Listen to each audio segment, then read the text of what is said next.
Hi everyone, Brad DeRoche here. Welcome back.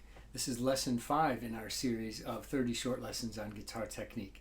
Today we're going to talk about rest stroke and free stroke, the difference between them, the mechanics of them, how they work and that kind of thing, and then maybe a little bit on how to apply them to your practice. Alright, so let's get started.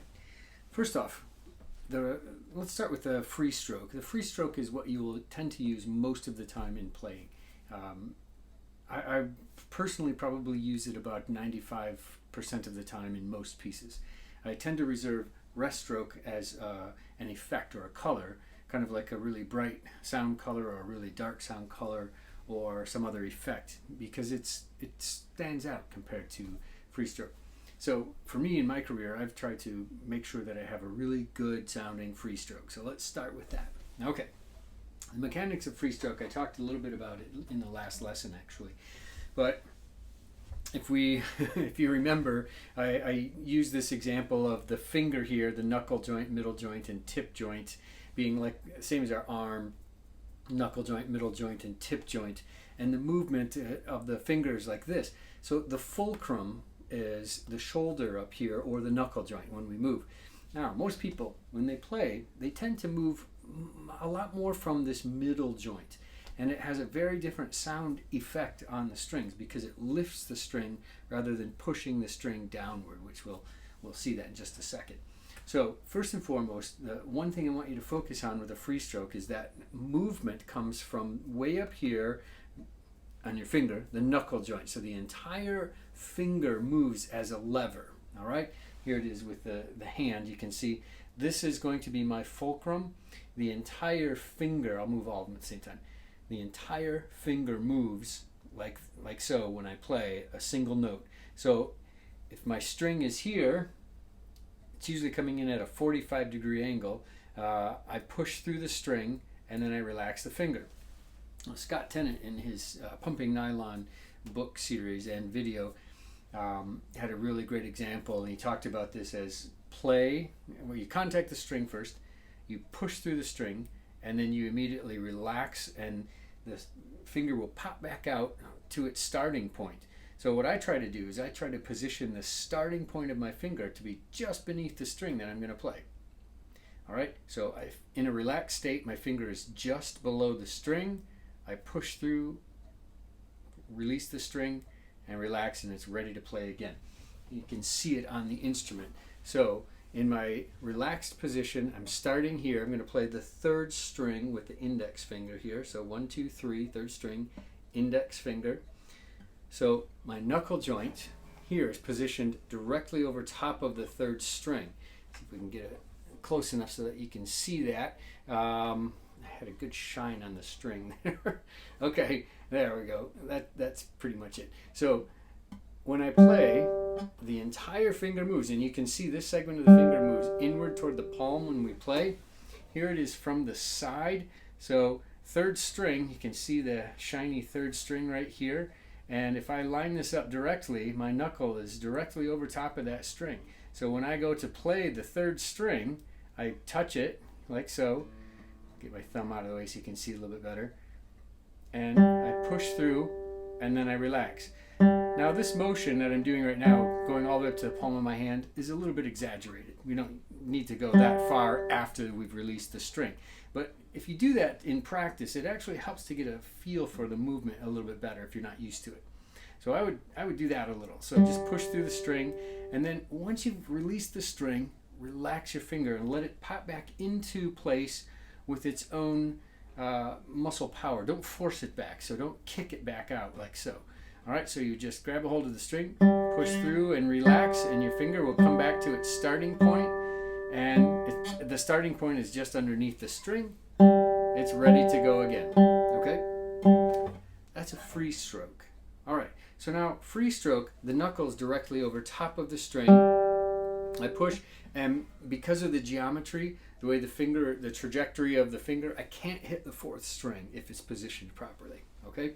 If I do hit the fourth string, here's an example. I'm hitting the fourth string. You can see the fourth string here move when I touch it because I'm landing on it. That's a rest stroke. So I'm coming to rest on the next lower string. here's what that looks like. If we get a little bit closer here, you can see a rest stroke. I grab the string and I push down until it hits the next string. It runs directly into it, or it comes to rest on the next string. Okay, the difference between a rest stroke and a free stroke, they're really the same movement. You move from the knuckle joint, from way up at the top. The difference is where you position your hand to start. If I position my knuckle directly over top of the third string that I'm playing here, I'm going to get a free stroke. However, if I pull the knuckle backward toward the bass side, a string or two or three, I can't help but run into the next string if I use the same movement. All right? Now, that's a rest stroke. So, free stroke, I'd stay directly over top of the string here. Rest stroke, I pull back one or two strings toward the bass side, and now I have a rest stroke. Now, here's what a lot of people do wrong, or it's not really wrong, but it's something that produces a not so good sound, all right, a thin sound most of the time. And we want our normal sound, our free stroke sound, to sound good, all right? So here's the problem that most people have, is that they don't start with their knuckle over top of the string. They start with it pulled back toward the bass side a little too far. But they don't want to do a rest stroke because they're going to touch a bass string and mute it or something. So they get used to doing this. They bend at the middle joint here. Can you see how I'm moving from the middle joint now and lifting upward? Now, you can see that my finger didn't go inward toward the palm like usual. So this lifting, I don't know if you can hear the difference through this video, but listen to the difference in sound when I lift versus push through the string, the way I've taught you to do it.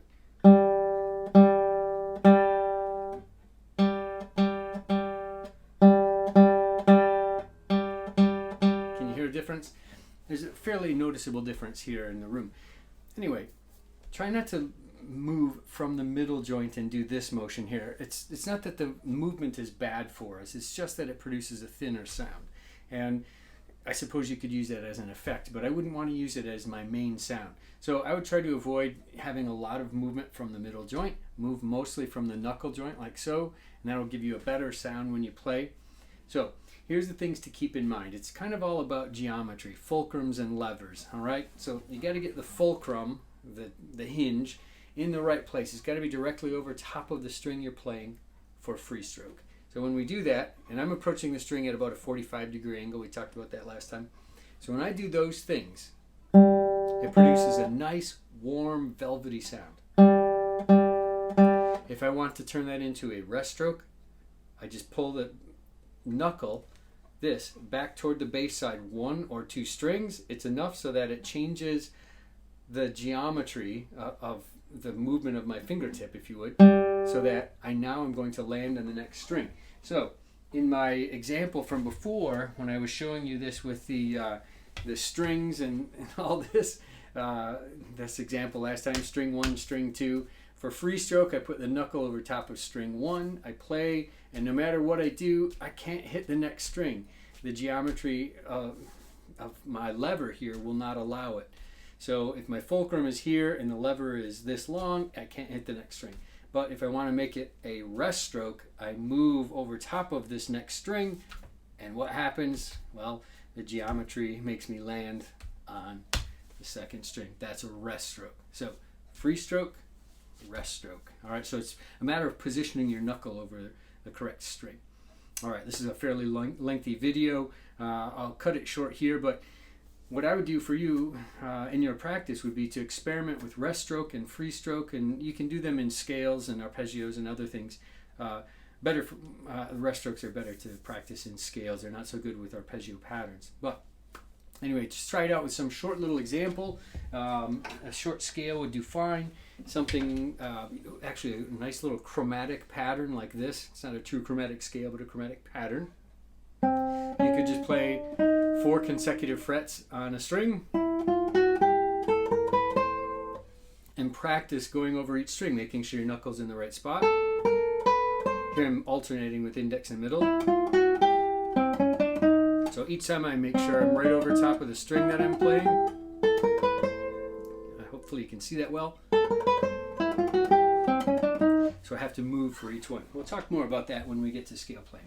All right, that's all for now. Remember, rest stroke, free stroke is the main focus today, and it's all about the angles, getting the fulcrum in the right place, and making sure you're using your entire finger as a lever. All right, so I hope you have fun practicing that, and we'll see you in the next lesson.